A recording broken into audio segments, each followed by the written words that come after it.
So, I finally watched Joker. What? What? Are you serious? Yeah, I know what you're thinking. Why the hell did it take you a year to finally see this and talk about it? Last year, Endgame came out, I was all hyped up about it, and my energy was so focused on it that I said, you know what? I've experienced Endgame, I'll get to Joker eventually. I don't have the time for it right now. Plus all the hysteria that was going on about it, the fear that it would inspire people like the one that shot up all those people in Colorado when The Dark Knight Rises came out. Things were gonna happen, and not just in the United States, but all around the world where it was being shown. People were actually scared that they were gonna sympathize with a killer and actually root for this guy to win. That it'll blow up the world and the whole world will be changed for the worse. When in reality, this kind of conversation has been had before about multiple films and video games throughout God knows how many years. And I'll admit, I was one of those people who was thinking that, but then after a while, after talking with certain people who have seen the movie, I started becoming more open to the idea of seeing the movie. Joaquin Phoenix as an actor, he's very peculiar, and I wouldn't necessarily call him one of my favorites. That being said though, he's given good acting performances in the past, like Johnny Cash in Walk the Line, or Signs, Her, The Master. Do I have to say anything else? I mean, this is a guy who went on David Letterman's show with a full-grown beard, like ZZ Top beard, stoned out of his mind, and made some weird documentary. But if anything, for the kind of character that it was required to be portrayed in this film, I don't think they could have gotten a better actor to play this part. This is not a traditional review that I would usually give. This is more like my general thoughts on the movie. But a lot of people who know me know how much I'm into the comic book movie genre. And a lot of people were asking me, have I seen Joker? Have you seen Joker? Have you seen it? And I kept saying no, and everybody was really shocked by that. After seeing Joaquin Phoenix earn his Oscar award and give his acceptance speech, I decided, okay, now is the time to watch it. But then COVID happened and my time and energy was focused elsewhere. Now I finally had an opportunity to watch it last night, and by the time it ended, it took about maybe 2 hours for me to process the whole thing. But I think it's safe to say that I wouldn't give it an A+, as a lot of people have over the past year, but I think it's actually quite good. And I actually still surprised myself by saying that, because I thought it was going to be overhyped to the core, and I think in some ways it is, but you know what? I'm going to give credit where credit is due. Filmmaker Todd Phillips does an incredible job here, and there's an obvious amount of throwbacks and callbacks to Taxi Driver from 1976, which also starred Robert De Niro as he's in this movie. It definitely feels like a Martin Scorsese film, but retrofitted for today with better audio, visual, and sound equipment. Both feature the main protagonist who's a bit of an outcast and loner in society and goes down a very, very destructive path. So basically the story is about Arthur Fleck, played by Joaquin Phoenix, who's a clown for hire of sorts, who goes to these certain places dressed up as a clown, holding up signs for out-of-business people, cheering up kids at a hospital in Gotham City, and has a dream of being a stand-up comedian, but unfortunately is very disassociated and very socially awkward in comparison to everybody else in the city, and is not exactly well-liked by his peers. He's a caretaker for his mother, who is revealed to be very delusional in many ways, and she has a thing for Thomas Wayne, whom we all know is related to somebody important. And Arthur visits his psychiatrist once a week, getting help for his dissociative disorder, but then he turns out to have a chronic condition where he laughs uncontrollably. And when you see that happen on the bus where he's talking to this young kid, and it makes you go, that's not funny, what's the matter with you? And then he shows a card which reveals his condition, and it got me.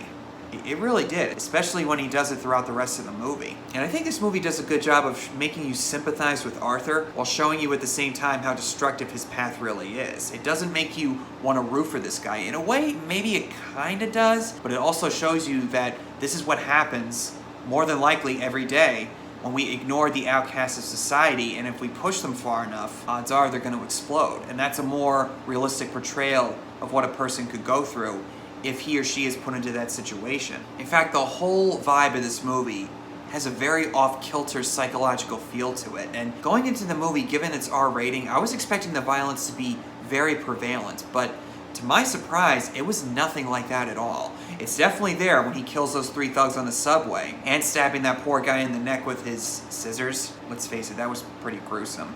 And shooting Robert De Niro in front of a live audience. The overall tone that this movie gives off is very... kind of makes you feel nuts when you're watching it. Now you want to get nuts? Come on! Let's get nuts. And when the film plays out and you see certain things that are revealed, like that woman that he supposedly befriends and strikes up a romantic relationship with, his neighbor, when she finally comes home and she sees him and goes, "What are you doing in my apartment? Are you Arthur who lives down the hall from me?" Up until then, I thought that was an actual relationship they weren't really delving into, but then when you see her reaction to it, you realize, oh. It's all in your head. It's all in your head. It's all in your head. And then other things start coming into the light, like his mother actually adopted and allowed him to be abused by her husband or his stepfather or whatever. And apparently she had a romantic affair with Thomas Wayne, who in this movie is played by Brett Cullen, and I was kind of shocked to see that Thomas Wayne's kind of a jerk in this one. I mean, he really is. Like, he's very cold and very unsympathetic to the people in Gotham who are struggling. That's not the Thomas Wayne I'm used to seeing. And supposedly Arthur's the son of Thomas Wayne, which makes him the half-brother of Bruce Wayne. And they don't really address it and give us an answer as to what's what, but I think that it probably was very likely that Arthur Fleck was Thomas Wayne's son, which would probably explain why he punched him in the face when he started laughing uncontrollably for trespassing on their property and messing around with the younger Bruce Wayne, which I kind of expected that to happen since that little boy that we see in the trailers, I thought, that's Bruce Wayne, isn't it? And then you hear this voice go, "Bruce! Bruce!" And then you see this older gentleman with a beard, and I went, that's Alfred. Holy crap. Seeing him begin this destructive path by killing those 3 guys on the subway, and you would think that would start to bother him, but as it turns out, he actually really liked what he did. And he later tells that orderly at Arkham that, you know what, I killed a bunch of people. I thought it was gonna bother me, but no, I'm actually really happy. Yeah, that's, anybody who says that should be a red flag. Warning, warning. Then he gets fired from his job after accidentally revealing his gun in front of all those kids, trying to say that it was just a prop, it was nothing. And then he gets revenge on the guy who gave him the gun by stabbing him in the neck with the scissors. Then there's that other guy who's the little person, and you think that, is he gonna kill him? But then he says, you know what? You were always nice to me. I'll let you go. Which I actually kind of like that he did that. Because all the scenes that we got with that guy, he didn't really seem that bad. But then it all comes to a head when, after he kills his mother by smothering her in the hospital, Robert De Niro's character invites him on the show after making fun of him for his stand-up routine, and where he was originally planning to off himself in front of the audience. Seeing him play his footage again and making fun of him, he decides, no, I'm gonna kill this guy. I'm gonna make him pay. So he goes out on stage in his makeup and his outfit and goes on this very Joker-like monologue, going about how guys like him are thrown to the curb and the rest of society doesn't care about them. And then he blows away Robert De Niro on live TV and grabs the camera, giving his little spiel, just like Heath Ledger did in The Dark Knight. And then he later joins the riots that were inspired by his killings on the subway. This whole section of the movie is just riveting. At that point, he's no longer Arthur Fleck. He is, as he was requested to be called, Joker. Or is he really the Joker? Thinking about it and discussing it with other people, it's pretty clear to me that this is not the actual Joker. It's more than likely somebody who inspires the Joker later on in life, which I guess is something that they've done in the Gotham TV show. Correct me if I'm wrong, I haven't watched that show. But as he goes out into the streets being escorted by the police and the rioters come in and save him, that whole scene, I swear to God, gave me Dark Knight vibes. The way he's leaning in the car, just relishing in everything that he's done. And then when he gets up onto the car, puts his arms out, took me right back to Batman 1989. And when he puts the red lipstick, a smile on his face, oh man, I got legit chills all over my body. And then you see one of the rioters hunt down the Wayne family in the alleyway and kills Thomas and Martha Wayne right in front of young Bruce.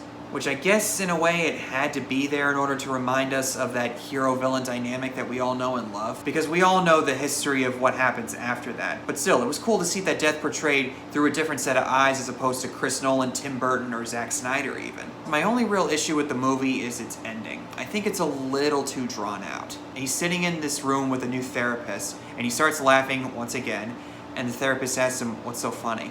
I just thought of a joke. And then you see the image of Bruce standing in the alley over his parents' dead bodies, and she says, "Do you want to tell me about it?" You wouldn't get it. Then you see him walking out of the hallway with red footprints behind, then getting chased around by the orderlies, and the movie ends. I think what would have been a better ending, and I'm sure some other people have said this, is that where he says, "You wouldn't get it," and then boom, credits. And I guess I would have liked to have seen a couple of flashbacks with Arthur's childhood, explaining how things were with his mother when he was a kid, although we did get some of that when the big reveal comes in about his mother being neglectful of him, or maybe even a scene or two between her and Thomas Wayne, just to expand on that side of his character a little bit, because Thomas Wayne in other iterations of Batman that I've seen doesn't really get a whole lot of attention, and I kind of wish that we maybe got a little bit more of that, showing a different side of Thomas Wayne, that he may not be the perfect father figure that Bruce Wayne remembers him as. But I do like that it is kind of a mystery, like, is he really his father? Is he not his father? And I think it's a perfect illustration of how the Joker is. He's so messed up and so disconnected socially and psychologically from the whole rest of the society. We don't really know exactly what's true and what's not. Like he says famously in one comic, if I'm gonna have a pass, I might as well have it be multiple choice. And the same thing carries on with Heath Ledger when he tells the stories about his scars. And I know what you guys are gonna ask me, do I prefer Heath Ledger or Joaquin Phoenix? I honestly hate to compare, because I think Joaquin Phoenix is really, really great in this movie, but I hate to say it, if you wanna kill me for this, go ahead, but it's still Heath Ledger for me. I mean, not that I'm not open to the idea of more actors taking on the mantle of the Joker, but Heath Ledger, man, those are big shoes to fill. I know it's not a surprise coming from me, but really, Heath Ledger, you've heard me talk about it in my review of The Dark Knight 2 years ago. There will never be another Joker like him. So that's my overall verdict on Joker. I think the hysteria leading up to this release was a bit, no, actually not a little bit, it was crazily, hysterically, incredibly dumb. And I think it's a lot more cringe-inducing looking back on it. But as far as Joker origin stories, this is probably the best that we're gonna get in live action. I'm sure some way Hollywood's gonna create a variation of it in some fashion, but this will probably be the best version that we'll ever get as far as like an origin story of sorts. So yeah, definite thumbs up for me for Joker. What are your guys' thoughts on Joker? Do you love it, like it, think it's alright, or do you hate it? Whatever the case is, comment below and tell me your thoughts, and I'll see you all very soon.